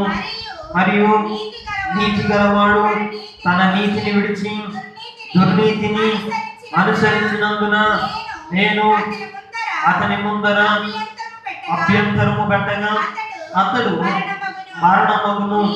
నీవు అతనిని హెచ్చరిక చేయని ఎడల పూర్వము తాను చేసిన నీతి జ్ఞాపకమునకు రాకుండా అతడు తన దోషమును బట్టి మరణమగును. అయితే అతని ప్రాణ విషయంలో నిన్ను ఉత్తరవాదిగా ఎంచుదును. అయితే పాపము చేయవలని నీతిగల వానిని నీవు హెచ్చరిక చేయగా అతడు హెచ్చరింపబడి పాపము చేయగా మానిన ఎడల అతడు అవశ్యముగా బ్రతుకును. నీ మట్టుకు నీవును ఆత్మను తప్పించుకుందువు. చాలండి. హల్లెలూయా, హల్లెలూయా. ఇక్కడ లేఖనాన్ని మనం గమనించినట్లయితే యెహెజ్కేలు గారితో ఆ ప్రభువారు చెప్తున్నారు, లేకపోతే దేవుడు సెలవిస్తున్నాడు, నేను దుష్టుని చూచి ఆ యొక్క దుష్టత్వము నుండి తొలగించమని ఆ యొక్క దుష్టునితో హెచ్చరిక చేసినప్పుడు నీవేం చేయాలి? తప్పకుండా వారి దగ్గరికి వెళ్ళి నీవు హెచ్చరించాలి. నీవు హెచ్చరించినప్పుడు నీ మాట విని వాడు తిరిగితే పర్వాలేదు, తిరిగితే వాడు ఏం చేస్తూ ఉంటాడు? బ్రతుకుతూ ఉంటాడు. హెచ్చరికకు లోబడి, హెచ్చరికకు లేకపోతే దేవుని యొక్క మాటకు లోబడి ఆ యొక్క మాట ప్రకారము వాడు జీవించగలిగితే వాడు ఏం చేస్తాడు? బ్రతుకుతాడు. తద్వారా నీవు హెచ్చరించావు కాబట్టి నీవు సేఫ్ అవుతావు. నీ యొక్క మాట విన్నాడు కాబట్టి ఆ యొక్క వ్యక్తి కూడా ఏం చేయబడుతూ ఉంటాడు? తన యొక్క నీతి కార్యమును బట్టి దుష్టత్వం విడిచి నీతిని అనుసరించి నడిచి ఉన్నాడు కనుక నీవు కూడా ఆ యొక్క పాపంలో ఏం చేసుకోలేవు, పాలు పొందక మీ ఇద్దరు కూడా ఏం చేయబడతారు? తప్పించబడతారు. లేనిచో లేకపోతే నేను నీకు చెప్పినప్పుడు నీవు ఆ యొక్క పని చేయకపోతే, లేకపోతే ఆ యొక్క దుష్టుని నీవు హెచ్చరించకపోతే వాడు మారని ఎడల వారితో పాటు నీవు కూడా ఏం చేయబడతావు? ఉత్తరవాదముతో లేకపోతే వారితో పాటు నీవు కూడా ఏం చేస్తావు? శిక్షార్హుడు అవుతావు. లేకపోతే అక్కడ మనం చూసినట్లుగా ఏమవుతుంటావు? ఆ యొక్క దుష్టునితో పాటు నీవు కూడా ఏం చేయబడతావు? మరణమవుతామని యెహెజ్కేలు గారితో దేవుడు ఏం చేస్తున్నాడు? చెప్తున్నాడు. కనుక ఆ దైవజనుల యొక్క బాధను ఏం చేసుకోవాలి? మేమనే కాదు, ఎవరి దైవజనులైనా కానీ చెప్పేటప్పుడు లేకపోతే హెచ్చరించేటప్పుడు మాకేదో కోపం ఉందని తలంచకూడదు. కానీ దేవుడు పలికించినటువంటి మాట, దేవుని యొక్క సన్నిధిలో నీవు వినేటటువంటి ప్రతి ఒక్క మాట దేవుని యొద్ద నుంచి వచ్చినదని ఆ యొక్క మాట ప్రకారము నీవు జీవించడానికి నీ యొక్క మనసు నిలుపుకొనగలిగితే నీవేం చేయబడతావు? బ్రతకబడతావు. దేవుడు మాకు చెప్పినా కానీ మేము మీకు చెప్పకపోతే ఆ యొక్క దోషానికి మేము ఏం చేయబడాలి? ఉత్తరవాదులు అవుతాం. కనుక మేము తప్పించుకోవాలన్నా, మీరు తప్పించుకోవాలన్నా, లేకపోతే మీరు బ్రతకాలన్నా మనం ఏం చేయాలంటే దేవుడు హెచ్చరించినప్పుడు మేము మీకు తెలియపరచాలి. దేవుడు హెచ్చరించినప్పుడు మీరేం చేయాలి? దానికి అనుగుణంగా మిమ్మల్ని మీరు ఏం చేసుకోవాలి? మార్చుకోవాలి. మార్చుకోకపోతే మీకు మీరు ఏం చేయబడుతుంటారు? ఉత్తరవాదులు, లేకపోతే అక్కడ చెప్పిన రీతిగా మరణమగురని దేవుని యొక్క లేఖనంలో చెప్తుంది. కనుక దేవుడు చెప్పేటటువంటి ప్రతి ఒక్క మాట మన యొక్క జీవితంలో ఏం చేసుకోవాలి? అన్వయించుకోవాల్సిన వారం అంటున్నాం. మన యొక్క జీవితంలో దాన్ని అనుసరించి మనం నడుచుకోగలిగితే మనం ఏం చేస్తామంటే బ్రతుకుతాము. ఇశ్రాయేలీయులు అడిగినటువంటి మాటకు మనం ఎట్లు బ్రతుకుతామని వారి దేవుడిని వారిలో వారు మాట్లాడుకుంటే దేవుడు అంటున్నాడు, నేను హెచ్చరించినప్పుడు నా యొక్క హెచ్చరికకు మీరు తిరిగి ఎడల మీ యొక్క మనసు మార్చుకుని అతడు హెచ్చరించబడిన పాపము చేయక మానని ఎడల అతడు అవశ్యంగా ఏం చేస్తాడు? బ్రతుకుతాడని ఇక్కడ దేవుని యొక్క లేఖనంలో దేవుడు ఏం చేస్తున్నాడు? వాగ్దానం చేస్తున్నాడు. ఇంకా అనేకమైన విషయాలు మనం చూసినట్లయితే ఒక విషయాన్ని మనం చూద్దాం. ఇదే యెహెజ్కేలు గ్రంథంలో 18వ అధ్యాయము 32వ వచనం చదవండి.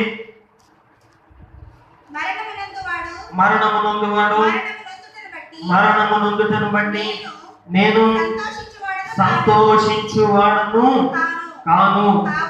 కావున మీరు మనసు త్రిప్పుకొనుడి, అప్పుడు మీరు బ్రతుకుదురు. ఇదే ప్రభువకు యెహోవా వాక్కు. హల్లెలూయా, హల్లెలూయా.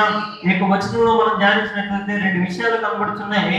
ఒకటి, నేను ఏదైతే అంశాన్ని చెప్తున్నానో అంశానికి తగినటువంటి మాట ఏంటి అంటే మనము బ్రతకాలి అంటే మనం ఏం చేయాలంటే మన యొక్క మనస్సు, మీరు మనస్సు త్రిప్పుకొనుడి, అప్పుడు మీరు ఏం చేస్తారు? బ్రతుకుతారంటే మన యొక్క మనస్సు లోకానుసారం అంటే మరలా దేవుడి వైపుకు తిరిగితే మనం ఏం చేస్తామంటే బ్రతుకుతాము. అదే వచనంలో ఇంకొక మంచి మాట దేవుడి వచ్చిన రాయబడి ఉంటుంది. మనం చదివినాం కదా, మరణము నొందువాడు మరణము నొందుటను బట్టి నేనేం చేయను సంతోషించును. దేవుడు ఏం చేయడండి, పాపంలో ఉన్నవాడు పాపంలోనే మరణించుటను బట్టి దేవుడు సంతోషించేవాడు కాదంట. మనం క్షీణించిపోవుట చూసి దేవుడు సంతోషించేవాడు కాదంట. లేకపోతే మన యొక్క జీవితము వాడబారిపోయేటటువంటి జీవితంలో ఉంటే దేవుడు సంతోషించు దేవుడు కాదంట. లేకపోతే మనము ఆ దేవుడు సెలవిస్తున్నాడు కదా, దేవుడు ఎప్పుడు సంతోషిస్తాడు అంటే మనలో దేవుడు ఏం చేస్తున్నాడంటే తలగా నియమించున్నాడు కనుక ఆ యొక్క తలగా మనము జీవించగలిగితే మనం బట్టి దేవుడు ఏం చేస్తాడంటే సంతోషించి దేవుడు అంటున్నాడు. మనము తోకగా ఉంటే సంతోషించేవాడు కాదు, క్రింది వారిగా ఉంటే దేవుడు సంతోషించేవాడు కాదు, లేకపోతే అనేక జనముల కింద ఆ బానిసగా బ్రతుకుతూ ఉంటే దేవుడు సంతోషించేవాడు కాదంట. దేవుని యొక్క సంతోషము మనం ఎప్పుడైతే మరణమును విడిచి బ్రతుకుతామో దేవుడు మనం ఏం చేస్తాడంటే సంతోషించే దేవుడు అంటున్నాడు. మన యొక్క అవసాన దశను చూసి ఎక్కిరించేవాడు కాదు, కానీ దేవుడు మనల్ని ఏం చేస్తాడంటే నిలవబెట్టేటటువంటి దేవుడు అంటున్నాడు. హల్లెలూయా, హల్లెలూయా. ఎవరు పట్టించుకోకపోయినా కానీ దేవుని వైపు మన యొక్క మనసు నిలపగలిగితే, ఆయనను మనము సంతోషపెట్టగలిగితే దేవుడు మనం ఏం చేస్తాడంటే తగిన కాలంలో హెచ్చించేటటువంటి దేవుడే అంటున్నాడు. హల్లెలూయా, హల్లెలూయా. ఈ లోకంలో మనం చూసినట్లయితే ఒక పిల్లవాడు వారి యొక్క తండ్రిని సంతోషపెట్టిన వారి యొక్క తండ్రి ఏం చేస్తుంటాడు, తగిన బహుమానము తన యొక్క స్తోమతకి తగిన బహుమానం ఏం చేస్తుంటాడు బిడ్డలకు ఇస్తూ ఉంటాడు. మరి పరలోకమందున్న దేవుడిని ఆ యొక్క తండ్రిని మనం సంతోషపెడితే ఆయన స్థాయికి తగ్గట్టు దేవుడు మనం ఏం చేస్తాడంటే ఆశీర్వదించే దేవుడు అంటున్నాడు. హల్లెలూయా, హల్లెలూయా. కనుక ఈ లోకంలో మనము మరణించడం దేవుడికి ఇష్టం లేదంట. దేవుడికి ఇష్టమైనది ఏంటి, లేకపోతే దేవుడికి సంతోషం తెచ్చేది ఏంటంటే మనము మరణమును విడిచి బ్రతుకుటే దేవుడికి సంతోషము తెచ్చేటటువంటి కార్యంగా మనకు కనబడుతుంది. ఇంకా దేవుడికి సంతోషము తెచ్చే కార్యములు ఏంటి, లేకపోతే మనము బ్రతకడానికి కారణములు, మనము బ్రతకడానికి మనం ఏం చేయాలో దేవుని యొక్క లేఖనంలో మనం చూస్తున్నాం. యెహెజ్కేలు గ్రంథము 33వ అధ్యాయము 11వ వచనం మనం చూసినట్లయితే ఇదే యెహెజ్కేలు గ్రంథం నుంచి మనం బ్రతకడానికి కావాల్సినటువంటి కొన్ని క్రియలు దేవుడిగా చెప్తున్నాడు. మనం ధ్యానిస్తున్నాం. 33వ అధ్యాయము 11వ వచనం యెహెజ్కేలు. కాగా వారి తోడిట్లను నా జీవముతోడు దుర్మార్గుడు మరణము నొందుట వలన నాకు సంతోషము లేదు. దుర్మార్గుడు తన దుర్మార్గత నుండి మరలి బ్రతుకుట వలన నాకు సంతోషము కలుగును. కాబట్టి ఇశ్రాయేలీయులారా మనసు త్రిప్పుకొనుడి, మీ దుర్మార్గత నుండి మరలి మనసు త్రిప్పుకొనుడి, మీరెందుకు మరణము నొందుదురు. చాలండి. హల్లెలూయా, హల్లెలూయా. ఇక్కడ అడుగుతున్నాడు, మీరెందుకు మరణము నొందుతారు? మీరు మరణం నొందుట ద్వారా నేను సంతోషించు తండ్రిని కాదు, మీరు మరణం నొందుట ద్వారా నేను చూచి ఎగతాళి చేయడం కాదు, కానీ మీరు బ్రతుకుడం వల్ల నేను ఏం చేస్తాను, సంతోషిస్తాను. కనుక ఇశ్రాయేలీయులారా మీరు చావక, లేకపోతే మరణము నొందక మరలండి, మీరు నా వైపు తిరిగితే నేను మిమ్మల్ని ఏం చేస్తాను, బ్రతకనిచ్చేదను, లేకపోతే జీవింపజేస్తాను మీ దేవుడు లేఖనంలో చదివిస్తున్నాడు. అదే 18వ అధ్యాయము 23వ వచనం మనం చూసినట్లయితే దుష్టుల మరణము నొందుట చేత నాకేమాత్రమును సంతోషము కలుగునా, వారు తమ ప్రవర్తనను దిద్దుకొని బ్రతుకుటే నాకు సంతోషము. ఇదే ప్రభువు యెహోవా వాక్కు. హల్లెలూయా, హల్లెలూయా. దేవుడు ఎప్పుడు సంతోషిస్తాడంటే మనము దుష్టత్వంలో మనము మరణము నొందుట చేత దేవుడికి అంత మాత్రం సంతోషము కాదంట. దుష్టత్వం విడిచి దేవుని యొక్కకు వచ్చి బ్రతికితే దేవుడికి సంతోషం అంటే. అయితే మనము బ్రతకాలి అంటే ఇక్కడ చెప్తున్నాడు కదా, తమ ప్రవర్తన దిద్దుకొని బ్రతుకునే దేవుడికి సంతోషకరము, ప్రవర్తన దిద్దుకొని బ్రతుకునే దేవునికి ఇష్టకరం. మరి ఎటు రీతిగా మనం బ్రతుకుతున్నాం? మనం బ్రతకాలనుకుంటున్నామా, లేకపోతే మరణము మన యొక్క ఆత్మీయ జీవితాన్ని కవరించాలనుకుంటున్నామా? మనము పరీక్షించుకోవాల్సిన వారు అనుకుంటున్నాం. మనము బ్రతకాలి అంటే దేవుడి యొక్క లేఖనంలో దేవుడు ప్రవచించిన రీతిగా మనము దేవుని యొక్క కట్టడలను, విధులను, న్యాయములు, మన యొక్క ప్రవర్తనను విడిచి దేవుని వైపుకు తిరిగినట్లయితే, దుష్ప్రవర్తనను విడిచి నీతి వైపుకు మనం తిరిగినట్లయితే మనం ఏం చేస్తామంటే బ్రతుకుతాము. కనుక ఇశ్రాయేలు అడిగి ఉన్నారు, ఈ యొక్క దోషములు, యొక్క పాపములు మన పైకి వచ్చేసి మమ్మల్ని ఏం చేస్తున్నాయి, క్షీణింపజేస్తున్నాయి కనుక మేము ఎట్లు బ్రతుకుతామని వారిలో వారు ప్రశ్నించుకుంటే దేవుడు అంటున్నాడు, ఇదిగో ఈ యొక్క పనులు మీరు చేసిన యెడల అనగా నా యొక్క నీతిని అనుసరించి మీరు నడిచిన ఎడల మీ యొక్క ప్రవర్తనను మీ యొక్క దుష్ప్రవర్తనను విడిచి నా వైపుకు తిరిగిన యెడల మీరు బ్రతుకుతారు. బ్రతకడమే కాదు కానీ అనేకమైన ఆశీర్వాదాలతో దేవుడు మనం ఏం చేస్తాడండి, దర్శించేటటువంటి దేవుడు అంటున్నాడు. కనుక మనము చావకుండా లేకపోతే మరణం ఒకటి దేవునికి ఇష్టం లేదు, కానీ మనము బ్రతికి దేవుడిని గణపరచువారంగా దేవుని మహిమపరచువారంగా మనం ఉండాలని దేవుడు కోరుకుంటున్నాడు. హల్లెలూయా, హల్లెలూయా. మనం ఉన్నది ఎట్టి పరిస్థితుల్లో అయినా కానీ ఒక లోకంలో అందరూ చేయి విడిచినా చేయి వదిలినా కానీ చేయించినా కానీ మనం ఏం చేయాలంటే బ్రతకలేము. ఇదే యెహెజ్కేలు గ్రంథంలో మనం చూసినట్లయితే 33వ అధ్యాయంలో ఆ దేవుడు నా ఎముకలను దేవుడు ఏం చేస్తున్నాడు, మరలా జీవింపజేసినటువంటి దేవుడుగా మనకు కనబడుతున్నాడు. 33వ అధ్యాయం చూడండి. ఆ యొక్క విషయాన్ని చెప్పి నేను ముగిస్తాను.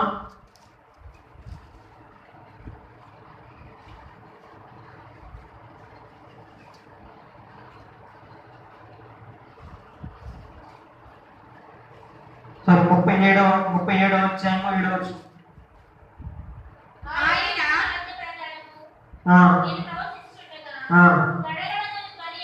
గడగడమని ధ్వని ఒకటి పుట్టెను. అప్పుడు ఎముకలు ఒకదానితో ఒకటి కలుసుకొనెను. నేను చూచుచుండగా నరములను మాంసమును వాటి మీదికి వచ్చెను. వాటి పైన చర్మము కప్పెను. అయితే వాటిలో జీవాత్మ ఎంత మాత్రములు లేకపోయెను.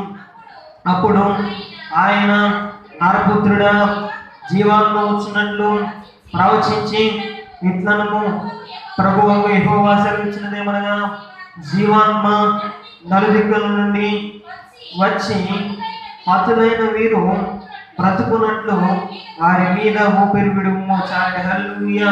ఇక మాటలన్నీ మనం చదువుకున్నట్లయితే ఎండిన ఎముకలకు దేవుడు ఏం చేస్తున్నాడంటే జీవాన్ని ఇస్తున్నాడు. మరణించి ఎండిన ఎముకలకు మరలా బ్రతకనిస్తున్నాడు. మరలా ఈ యొక్క శరీరం అంతా మాంసం అంతా ఎండిపోయినటువంటి ఎముకలకు మరలా దేవుడు ఏం చేస్తున్నాడు, మాంసమును మాట ద్వారా ఆయన ఏం చేస్తున్నాడంటే పొదిగినట్లుగా మనం చూస్తున్నాం. కనుక మనం ఎట్టి పరిస్థితుల్లో ఉన్నామన్నది విషయం కాదు, కానీ ఎట్టి పరిస్థితుల్లో ఉన్న దేవునికి మన యొక్క పరిస్థితిని తెలియపరిచి మనల్ని మనము దేవుడికి సమర్పించుకున్న వారైతే ఎట్టి పరిస్థితుల్లో ఉన్నా కానీ దేవుడు మనం ఏం చేస్తాడంటే లేవనెత్తేటటువంటి దేవుడు అంటున్నాడు. మనము మరణ ఛాయలో ఉన్నప్పటికీ బ్రతికించేటటువంటి దేవుడు అంటున్నాడు. కనుక అటువంటి దేవుడిని మనము ఆశ్రయించి ఆయన ఇచ్చేటటువంటి మేలు మనం పొందుదాం. ఈ యొక్క దేవుడి యొక్క వాక్యము దీవించిన గాక. ఆమేన్. కళ్ళు మూసుకొని ప్రార్థన చేసుకుందాం. దేవుడు మనతో మాట్లాడినటువంటి మాటలు దేవుడు మన హృదయంలో భద్రపరుచులాగా దేవునికి సంతోషకరమైనది ఏంటంటే మనము మరణం ఒకటి దేవునికి సంతోషం ఇచ్చేది, కానీ మనము బ్రతుకుటే దేవునికి సంతోషం ఇచ్చేట